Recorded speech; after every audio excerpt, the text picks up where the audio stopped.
আজকে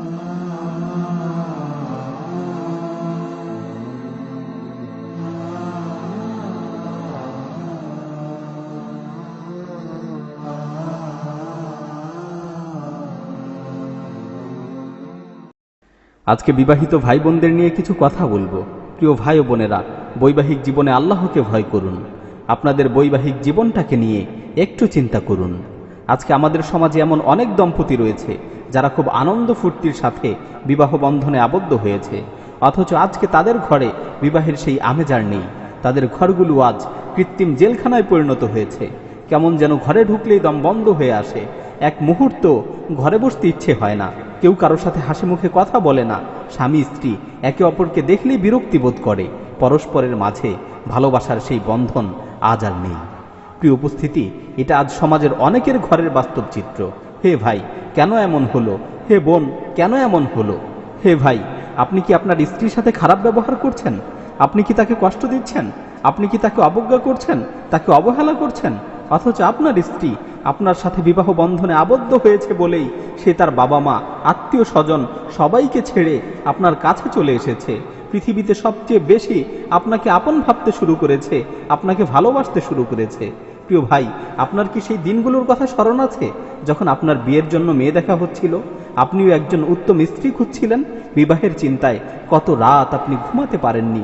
আপনার কি বিবাহের দিনের কথা স্মরণ আছে? কত আগ্রহ নিয়ে আপনি অপেক্ষা করছিলেন কখন আপনার প্রিয়তমার সাথে দেখা হবে, আপনি মন খুলে তার সাথে দুটি কথা বলবেন। সেই সময় কত আগ্রহ ও উদ্দীপনা ছিল। আপনি সংকল্প করেছিলেন স্ত্রীর সাথে সব সময় সদাচার করবেন। হে ভাই, আজ আপনার কি হয়ে গেল? আজকে কেন আপনি তার সাথে খারাপ ব্যবহার করছেন?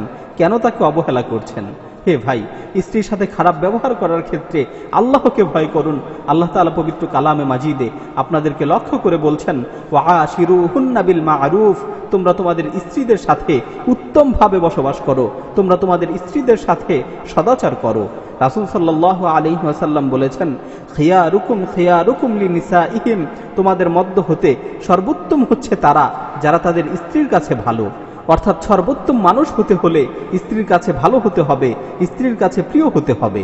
মনে রাখবেন, আপনি পৃথিবীর সবার কাছে ভালো ও প্রিয় ব্যক্তি, কিন্তু আপনি আপনার স্ত্রীর কাছে ভালো নন, তাহলে রাসূল সাল্লাল্লাহু আলাইহি ওয়াসাল্লামের দৃষ্টিতে আপনি ভালো মানুষ নন। সুতরাং একজন আদর্শ মানুষ হতে হলে স্ত্রীর কাছে ভালো হতে হবে, স্ত্রীর কাছে প্রিয় হতে হবে। হে বোন, তোমার আজ কি হলো? তুমি কেন স্বামীর অবাধ্যতা করছো, স্বামীর সাথে বিবাদে জড়াচ্ছ? অথচ রাসূল সাল্লাল্লাহু আলাইহি ওয়াসাল্লাম উত্তম স্ত্রীর বৈশিষ্ট্য বর্ণনা করতে গিয়ে বলেছেন, আল মারআতুস সালিহা ইযা নাযারা ইলাইহা সাররাতহু ওয়া ইযা গাবা আনহা হাফিযাতহু ওয়া ইযা আমারাহা আতাআতহু।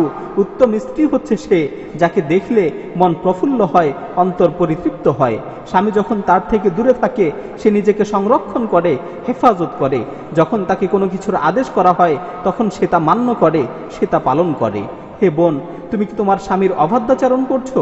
অথচ তোমার স্বামী হচ্ছে তোমার জন্য আল্লাহর নৈকট্যশীল হওয়ার একটি মাধ্যম।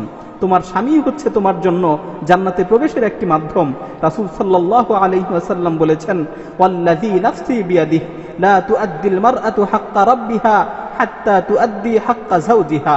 ওই সত্তার কসম করে বলছি যার হাতে আমার জীবন, কোনো মহিলা ততক্ষণ পর্যন্ত আল্লাহর হক পরিপূর্ণরূপে আদায় করতে পারবে না যতক্ষণ না সে তার স্বামীর হক পরিপূর্ণরূপে আদায় করে।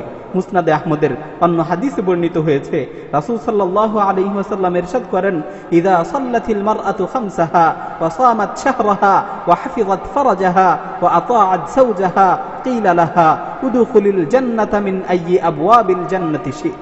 কোনো মহিলা যদি 5 ওয়াক্ত নামাজ ঠিকমতো আদায় করে, রমজানে রোজা রাখে, নিজের লজ্জাস্থানকে হেফাজত করে, স্বামীর আনুগত্য করে, তাহলে তাকে বলা হবে জান্নাতের যেই দরজা দিয়ে তোমার প্রবেশ করতে ইচ্ছা হয় তুমি সেই দরজা দিয়েই জান্নাতে প্রবেশ করো। হে বোন, শুনলে তো? স্বামীর আনুগত্য করা এমন এক ফজিলতপূর্ণ আমল যেটা পালন করলে জান্নাতের যে কোনো দরজা দিয়ে তুমি জান্নাতে প্রবেশ করতে পারবে। হে বোন, এর চেয়ে সৌভাগ্যের বিষয় আর কি হতে পারে? অন্য হাদিসে বর্ণিত হয়েছে, আইয়ুমা ইমরাআতিন মাতাত ওয়া যাওজুহা আনহা রাদিন দাখালাতিল জান্নাহ।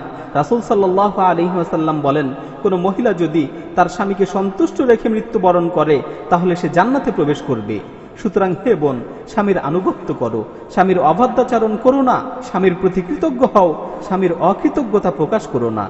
পরিশেষে স্বামী স্ত্রী উভয়কে লক্ষ্য করে আবারও বলছি, প্রিয় ভাই ও বোন, বৈবাহিক জীবনে আল্লাহকে ভয় করুন, নিজেদের বৈবাহিক জীবনটাকে ইসলাম অনুযায়ী পরিচালিত করুন, পরস্পর একে অপরকে আন্তরিকভাবে ভালোবাসুন, একে অপরকে সর্বদা সন্তুষ্ট রাখার চেষ্টা করুন, একে অপরের প্রতি সদাচার করুন, নিজেদের ঘরের পরিবেশকে ইসলামী পরিবেশে সুসজ্জিত করুন, একে অপরকে দিন পালনে সহায়তা করুন ও উৎসাহিত করুন।